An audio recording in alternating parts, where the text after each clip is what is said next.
ಬಿಡದಿಯ ಕೀತಗಾನಹಳ್ಳಿ survey number 7, 8, 9, 10, 16, 17 ಮತ್ತು 79ರಲ್ಲಿ 14 ಎಕರೆ ಭೂ ಒತ್ತುವರಿ ಆರೋಪ ಹಿನ್ನೆಲೆ ಇಂದಿನಿಂದ ತಿರುವು ಕಾರ್ಯಾಚರಣೆ ಆರಂಭವಾಗಿದೆ. ಇದರ ಬೆನ್ನಲ್ಲೇ ಭೂ ದಾಖಲೆಗಳ ಇಲಾಖೆಗೆ ಕೇಂದ್ರ ಸಚಿವ ಎಚ್ ಡಿ ಕುಮಾರಸ್ವಾಮಿ ಪತ್ರ ಬರೆದಿದ್ದಾರೆ.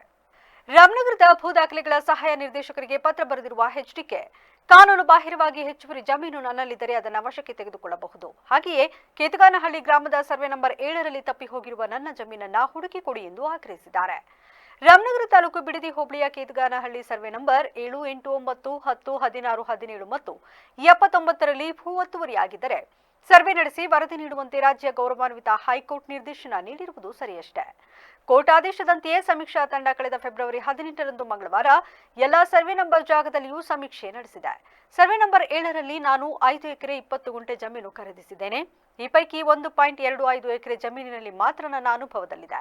ಈ ಜಮೀನನ್ನು ಕೇತಗಾನಹಳ್ಳಿ ಗ್ರಾಮದವರಿಂದಲೇ ಖರೀದಿ ಮಾಡಿದ್ದು, ಉಳಿದ ಜಮೀನನ್ನು ನಾವು ಹುಡುಕಿ ಕೊಡುವಂತೆ ಮನವಿ ಮಾಡುತ್ತೇನೆ ಎಂದು ಭೂ ದಾಖಲೆಗಳ ಇಲಾಖೆ ಸಹಾಯಕ ನಿರ್ದೇಶಕರಿಗೆ ಪತ್ರದಲ್ಲಿ ತಿಳಿಸಿದ್ದಾರೆ. 20 ವರ್ಷದಿಂದ ತಗೊಂಡಂತ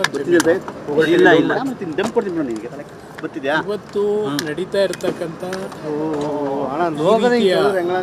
ನಡವಳಿಕೆಗಳಿದೆಯಲ್ಲ, ಕಾನೂನಿನ ವ್ಯಾಪ್ತಿಯೊಳಗೆ ಹೋರಾಟ ಮಾಡ್ತಾರೆ. ಯಾರು ಏನು ಗಾಬರಿ ಆಗಬೇಕಾಗಿಲ್ಲ. ಆದರೆ ಒಂದು ಸತ್ಯಾಂಶಗಳನ್ನ ತಿಳಿದು ವರದಿ ಮಾಡಿ. ಇದರಲ್ಲಿ ನಾನು ಯಾವುದೇ ರೀತಿಯ ಅಕ್ರಮಗಳಿಗೆ ಎಡೆ ಮಾಡಿಕೊಟ್ಟಿಲ್ಲ. ನನ್ನ ಜೀವನದಲ್ಲಿ ಅದು ಮಾಡದೇ ಇರತಕ್ಕಂಥವನು ನಾನು ಈ ರಾಜ್ಯದಲ್ಲಿ 2 ಬಾರಿ ಮುಖ್ಯಮಂತ್ರಿಯಾಗಿ ಇವತ್ತು ಈ ರೀತಿಯ ಈ ಸರ್ಕಾರದ ದಬ್ಬಾಳಿಕೆಗಳನ್ನ ಏನು ನಡೀತಾ ಇದೆಯಲ್ಲ, ಬೆಂಗಳೂರು ನಗರದಲ್ಲಿ ಯಾವ್ಯಾವ ರೀತಿ ಲೂಟಿ ಮಾಡಿದ್ದಾರೆ.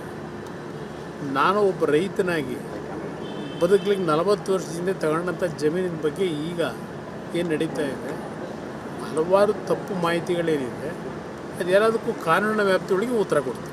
ದ್ವೇಷದ ರಾಜಕಾರಣ ಮಾಡ್ತಿದೆ ಸರ್ ಕಾಂಗ್ರೆಸ್. ಮಾಡಲಿ ಬನ್ನಿ ನೋಡೋಣ.